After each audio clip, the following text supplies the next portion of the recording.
നിങ്ങളുടെ മക്കൾ പഠിക്കുന്നത് അംഗീകാരമുള്ള സ്കൂളിലാണോ? മാതാപിതാക്കളെ അലോസരപ്പെടുത്തുന്നതാണ് കേന്ദ്ര സർക്കാർ കഴിഞ്ഞ ദിവസം പുറത്തുവിട്ട കേരളത്തിലെ സ്കൂളുകളെ സംബന്ധിച്ച ഡാറ്റ.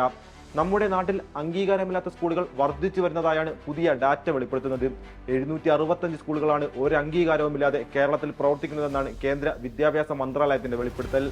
കർണാടകയും മധ്യപ്രദേശും ഉത്തരാഖണ്ഡും ഛത്തീസ്ഗഡും പോലും സ്കൂളുകളുടെ അംഗീകാരത്തിൽ കേരളത്തെക്കാൾ മുന്നിലാണ്. 100% സാക്ഷരത കൈവരിച്ചു എന്ന് പറഞ്ഞിട്ട് നമ്മുടെ സ്കൂളുകൾക്ക് എന്തുകൊണ്ടാണ് 100% അംഗീകാരമില്ലാതെ പോയത്? കഴിഞ്ഞ ഒക്ടോബറിൽ നിയമസഭയിൽ തദ്ദേശ വകുപ്പ് അവതരിപ്പിച്ച കണക്ക് പ്രകാരം 1157 സ്കൂളുകളാണ് പ്രവർത്തിക്കാൻ യോഗ്യതയില്ലാത്തതായി കണ്ടെത്തിയിരുന്നത്. ഈ പുതിയ വെളിപ്പെടുത്തലിനൊപ്പം ഇതും കൂടി കൂട്ടിവായിക്കുമ്പോൾ നമ്മുടെ വിദ്യാഭ്യാസ സംവിധാനം അനുഭവിക്കുന്ന കടുത്ത പ്രതിസന്ധിയുടെ ആഴമാണ് നമുക്ക് മനസ്സിലാക്കാൻ സാധിക്കുന്നത്. വിദ്യാഭ്യാസ വകുപ്പിലെ ഉദ്യോഗസ്ഥർ എന്തുകൊണ്ടാണ് ഈ കടുത്ത അനീതിക്കെതിരെ കണ്ണടക്കുന്നത്?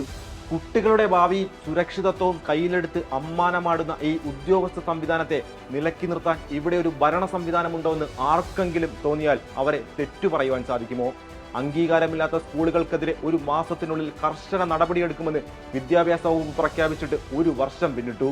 പഴയ അവസ്ഥയ്ക്ക് ഒരു മാറ്റവും ഉണ്ടായിട്ടില്ലെന്നാണ് ഈ പുതിയ കണക്കുകൾ വ്യക്തമാക്കുന്നത്. കേരള വിദ്യാഭ്യാസ ചട്ടങ്ങൾ പ്രകാരവും കേന്ദ്ര വിദ്യാഭ്യാസ അവകാശ നിയമപ്രകാരവും മാത്രമേ സ്കൂളുകൾക്ക് പ്രവർത്തിക്കുവാൻ സാധിക്കുകയുള്ളൂ. ഇത്തരം നിർദ്ദേശങ്ങൾ നിലനിൽക്കെയാണ് നമ്മുടെ കുട്ടികളുടെ ഭാവിക്കെതിരെ സ്വകാര്യ സ്കൂൾ മാനേജ്മെന്റുകൾ കടുത്ത ഭീഷണി ഉയർത്തുന്നത്. അംഗീകാരമില്ലാത്ത സ്കൂളുകൾ മിക്കതും പ്രവർത്തിക്കുന്നത് CBSEയുടെയോ council for the Indian school certification എക്സാമിനേഷന്റെയോ അംഗീകാരമുണ്ടെന്ന വ്യാജേനയാണ്. കോട്ടും സൂട്ടും കണ്ട് നമ്മുടെ മാതാപിതാക്കൾ ഈ സ്കൂളുകളിലേക്ക് മക്കളെ വിടുമ്പോൾ അവർ അറിയുന്നില്ല ഒരു വലിയ ചതിക്കുഴിയിലേക്കാണ് തങ്ങൾ നടക്കുന്നതെന്ന്. കേരളത്തിലെ നിയമപ്രകാരം പ്രൈമറി സ്കൂളുകൾക്ക് അംഗീകാരം ലഭിക്കണമെങ്കിൽ 2 ഏക്കർ സ്ഥലമാണ് വേണ്ടത്. ഹൈസ്കൂളോ ഹയർ സെക്കൻഡറി ആണെങ്കിൽ അത് 3 മുതൽ 5 ഏക്കർ വരെ ആവശ്യമാണ്. ക്ലാസ് റൂമുകളുടെ വിസ്തൃതി, ജനലുകളുടെ വലിപ്പം, വാതിലിന്റെ എണ്ണം, ശുചിമുറിയും ക്ലാസ് റൂമും തമ്മിലുള്ള ദൂരം, ക്ലാസ്സിലെ മേശയുടെയും കസേരയുടെയും അളവ് വരെ വളരെ സമഗ്രമായി സൂചിപ്പിക്കുന്നതാണ് നമ്മുടെ നിയമം. സമഗ്രമായി ഒരു കുട്ടിക്ക് എന്തൊക്കെയാണോ അവന്റെ ശാസ്ത്രീയമായ പഠനത്തിന് ആവശ്യമായ അടിസ്ഥാന സൗകര്യങ്ങൾ അതൊക്കെ സ്ഥാപിച്ചാൽ മാത്രമേ സ്കൂളുകൾക്ക് അംഗീകാരം ലഭിക്കുകയുള്ളൂ. അതിനു പുറമെയാണ് ഈ വിദ്യാലയങ്ങളിലെ അധ്യാപകരുടെ യോഗ്യത സംബന്ധിച്ചുള്ള പ്രശ്നങ്ങൾ. അംഗീകാരമില്ലാത്ത സ്കൂളുകളിലെ അധ്യാപകരിൽ ഭൂരിഭാഗവും മതിയായ യോഗ്യതകളില്ലാത്തവരാകും.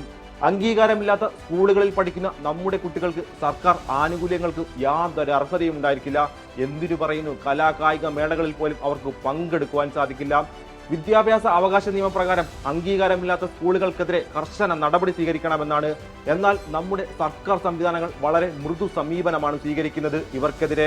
കേരളത്തിലെ വിദ്യാഭ്യാസ മേഖലയെ അന്താരാഷ്ട്ര നിലവാരമുള്ളതാണെന്ന് ഊറ്റം കൊള്ളുന്ന സർക്കാർ എന്തുകൊണ്ടാണ് പകൽ പോലെ വ്യക്തമായ കുട്ടികളോടുള്ള ഈ ദ്രോഹത്തിന് കൂട്ടുനിൽക്കുന്നത്? ചെറിയ രാഷ്ട്രീയ പിടിപാടുള്ളവർക്ക് പോലും സർക്കാരിനെ എന്തെങ്കിലും വിധത്തിൽ സ്വാധീനിച്ച് സ്കൂളുകൾക്ക് NOC സ്വന്തമാക്കാൻ കഴിയുമെന്നിരിക്കെ അതിനു പോലും അർഹതയില്ലാത്തതാണോ ഈ 765 സ്കൂളുകൾ?